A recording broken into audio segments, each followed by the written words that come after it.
Okay, so let's do your reading, Aries. Hello, my dear Aries. Welcome back sa ating YouTube channel. My name is RJ, your tarot card reader. At ang gagawin natin ngayon is yung ating first 15 days of May. This is from May 1 hanggang May 15, 2026. And this is a general reading. Reminder, paalala lamang po, na ang gagawin natin ngayon ay general reading. So, hindi po ito 100% na magre-resonate para sa ating lahat. So, please, my dear, lower your expectation pagdating po sa mga general reading. For any inquiry, any inquire yan, any inquire sa mga interesado, gusto mag-inquire, gusto magpabook ng reading, nasa description box down below, my dear, lahat ng mga details and information na kinakailangan mo para po makontak ang inyong lingkod. Okay, so let's go na tayo. Aries, anong meron sa iyong first 15 days of May? And I do apologize kung meron po kayong mga maririnig na ingay in the background. Please kindly ignore it. Okay. Masyado kasing mainit para magsarado tayo. Okay, Aries, what is going on sa iyong first 15 days of May? And thank you so much din po sa... Maraming salamat po sa walang sawang suporta, pagmamahal na pinapakita po ninyo sa akin at sa ating channel. Thank you very much po. Let's go na, Aries. Bakit ayaw mahulog? Okay, we have here the 7 of Pentacles. Okay, expectation. Sa pagsampa, my dear, ng first 15 days of May, meron ka mga hinihintay. Meron ka mga ini-expect. Meron ka mga inaasahan. Most probably, baka connected sa usapin ng pinansyal. Okay? Sa paglabas ng 7 of Pentacles, you put a lot of work into this. Ibig sabihin, ginawa mo na yung mga paunang hakbang, mga unang... action dito, my dear, and you are hoping na darating siya or mangyayari siya anytime soon ngayong first 15 days of May. Okay, para ka ditong naghihintay ng actually may bunga na okay, kung kailan mo pipitasin ang bunga ng iyong pananim. Okay, yun na nakukuha ko dyan. Expectation na may kinalaman sa fruit of your labor. Okay, next card.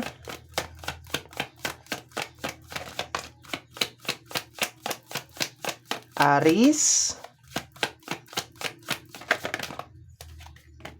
the King of Cups, okay? The waiting card. You are waiting very patiently, okay? So, matyaga mong hinihintay kung ano man tong bagay na to. Actually, you're expecting, okay? It's more on expectation.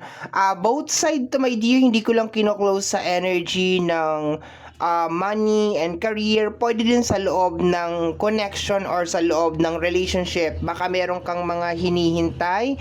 If somebody promise you, kung meron mga tao na nag-promise sa'yo, my dear, okay, magbabayad, yung mga ganon, okay, or changes, transformation sa isang tao, okay, katuparan ng mga pangako, okay, pwede din naman, okay? So, sa combination ng 7 of Pentacles at saka ng King of Cups, naramdaman ko yung matyagang paghihintay. Okay, matyagang paghihintay doon sa bagay na yon, sa dalawang area, both side, like sa pera and sa loob ng connection or sa loob ng relationship. Okay, let me see. We have here the energy of the Empress. Okay, definitely fruit of your labor. Kasi ang energy ng Empress is like bunga. Something like, madalas to pag lumalabas ang Empress, nako-connect ko sa energy ng maturity, improvement, upgrade, okay, growth, maturity, yun ang nakukuha ko. Most of the time, pregnancy, pagbubuntis, kaya nga siya nako-connect sa anything na may kinalaman sa pagbubunga. Kasi ang pagbubuntis, my dear, is a sign or parang simbolo ng new beginning, bunga, 'di ba? 'Di ba bunga ng pagmamahalan, something like that. Maybe for some of you is like yeah, hindi ko close, baka nag-expect kayo ng pagbubuntis, okay, anytime soon, or baka meron mga nagtatry na magbuntis, okay, pero ayoko masyadong maging focus dun sa area na yun, my dear. Kung i-connect natin, kasi ang first card natin is the Seven of Pentacles, you are expecting, nabanggit ko na kanina, fruit of your labor, okay?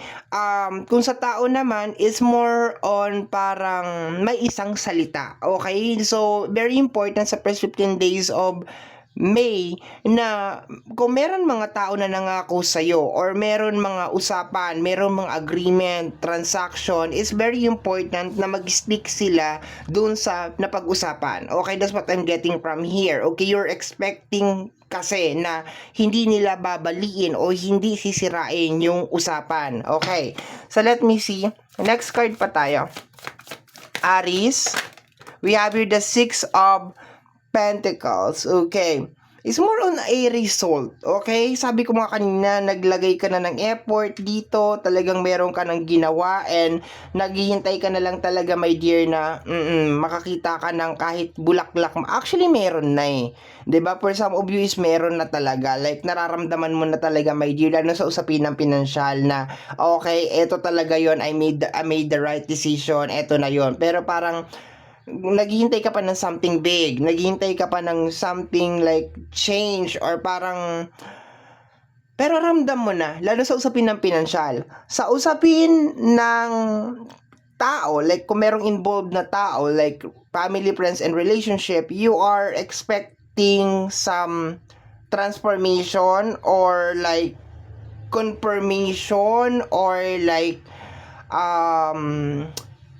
hindi lang sa salita, hindi lang sa gawa. That's what I'm getting. No, kung meron mga tao na parang meron silang sinabi sa iyo, talagang this is the time talaga na kumakapit ka talaga, my dear Aries, na okay, tutuparin mo yung sinabi mo. Okay? Let me see. Next card is the energy of the Seven of Swords. Okay? Ang nakukuha ko dito is you're expecting na meron aamin sa energy ng Seven of Swords. If you are dealing with energy ng air sign, Gemini, Libra, and Aquarius, you are hoping, my dear, na aamin to. Or probably naman din energy ng earth sign, Taurus, Virgo, and Capricorn, nang dahil sa area ng Pentacles over here at saka sa area ng Sword. Pero mas malakas, my dear, yung air sa energy, my dear, ng Sword. Okay, like Gemini, Libra, and Aquarius, na somebody is aamin and mag-a-admit siya doon sa kanyang kung ano man yung ginawa niya. But kung sa usapin ng pinansyal, this is something that you are working in silent. Ibig sabihin, like, you are working during late nights, talagang nagpupuyat ka, talagang kahit meron na mga struggles, like you keep on going, kahit na meron mga bagay na hindi nagwo-work according sa plano mo, kahit na disaster yung isang buong araw, you still show up. Kahit na meron patong-patong na problema, you still show up.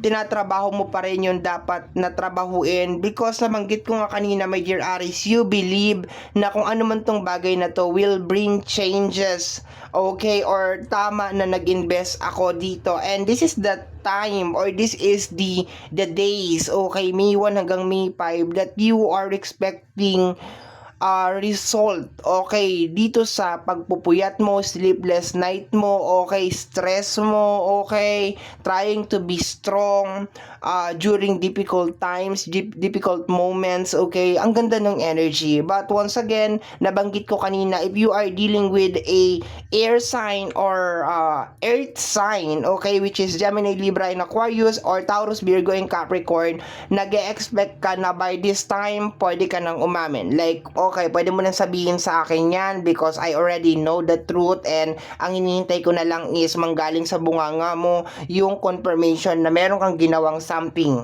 Okay, that's what I'm getting from this two card. Okay. Next card is The energy of the Three of Cups. Okay.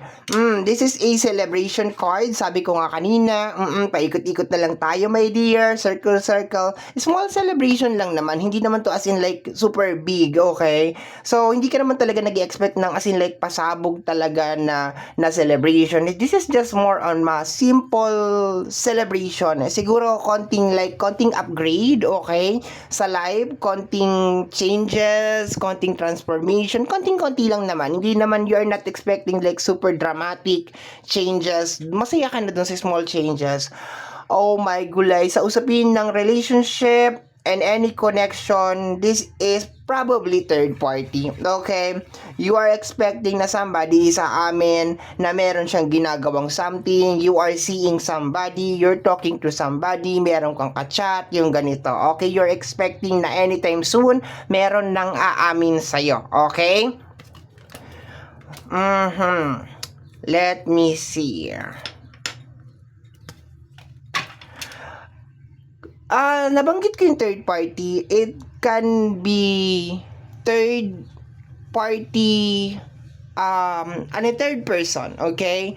Somebody na nag-i-interfere sa buhay mo pero meron siyang ibang hidden agenda. Okay? It's more on somebody na posibleng matagal mo nang kinakausap, somebody na matagal na sa buhay mo pero lately parang napapansin mo siguro there's something off sa kanya and parang sinasabi mo sa kanya na hey, amoy kita, ramdam kita, may something ka. So it's about time na umamin ka na ikaw yung sumasabotad sa lahat ng mga plano ko or ikaw yung nagli-leak out lahat ng mga information and mga details, okay? Like you are a fake friend, you are a fake relative, something like that, okay? Sabi ko nga sa mga araw na ito, my dear, first 15 days of May 1 hanggang May 15, you are expecting some confirmation, confession, okay, pag-amin galing sa isang tao. Okay, so kahit saan man doon, third party issue or backstabber na energy or backstabbing na energy galing sa mga people around you, you are expecting na okay, it's about time na maglabasan na yun dapat maglabasan, okay? So tingnan natin, my dear. Last two cards. What is this? We have here the energy of the Seven of Cups, okay? Naka-reverse siya accidentally, okay? Because ang hawak ko ng card is naka-reverse. Kanina, you have here the energy of the Strength card.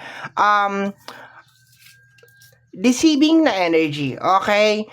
You're removing any blockages. You are focused, my dear, in removing any blockages sa usapin ng iyong pinansyal, okay? The stagnant energy, the repeated cycle, okay? You're trying to end it, my dear, ngayong first 15 days of May, okay? Kung sa usapin ng pinansyal, you wanna see the truth, gusto mo i-troubleshoot kung ano mo yung blockage, my dear, sa usapin ng pinansyal. And sabi ko nga kanina sa usapin ng connection, family, friends, and relationship, the deceiving energy, the mapanlin lang na energy, the sinungaling na energy, you want to know it, or else baka gusto mong ma-expose, my dear, yung totoo, okay? The mask behind the faces, okay? Possible din the energy ng water sign, Cancer, Scorpio, and then Pisces. Okay, next card, my dear, last card tayo. Check lang natin na hindi naka-reverse yung hawak ko ng card. Okay, let me see. Lumabas kanina yung Strength card, okay? I think matagal mo nang tinitiis to. Okay, matagal mo nang iniintindi, matagal mo nang tinitiis, okay, like you are just trying to blend in sa kung ano man yung sitwasyon na nangyayari, but this time nandun ka na, my dear Aries, sa point na ayoko na, okay, ayoko na makipaglaro, ayoko na sumayaw sa tugtog ninyo, I don't want to do this anymore. Kung ano man yung repeated cycle sa usapin ng financial, I want to put an end to it. Ayoko na ng ganitong buhay, ayoko na ng ganitong sitwasyon, okay. For some of you, sabi ko nga, you are working silently, okay, like umaga, gabi, puyat, okay? So, you already put some effort into this, okay? We have here the energy of the Moon card, okay? The love that you give, okay? The effort that you give sa energy ng Six of Pentacles, okay? You want to see some result talaga sa energy ng Moon card. Something na nakatakip, something na nakatago. Gusto mo matanggal yung takip na yun, gusto mo ma-reveal, okay?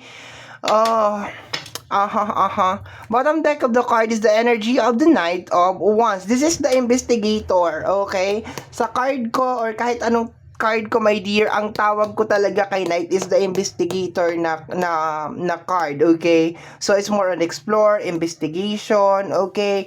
Moving forward, charge na energy, my dear, okay? So kagaya na sinabi ko kanina, kino-confirm lang nito, my dear, na you are into action.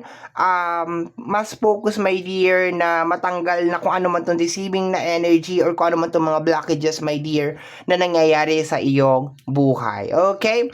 So, my dear Aries, ito ang nasagap natin na energy para sa iyong first 15 days of May. Lagi ko pong dasal at dalangin sa ating buong may kapal na ang mga readings po na ginagawa ko ay nakakatulong po sa ating lahat. And always remember na mga cards natin ay gabay lamang po. Tayo pa rin po ang gumagawa ng ating kapalaran. Maraming salamat po.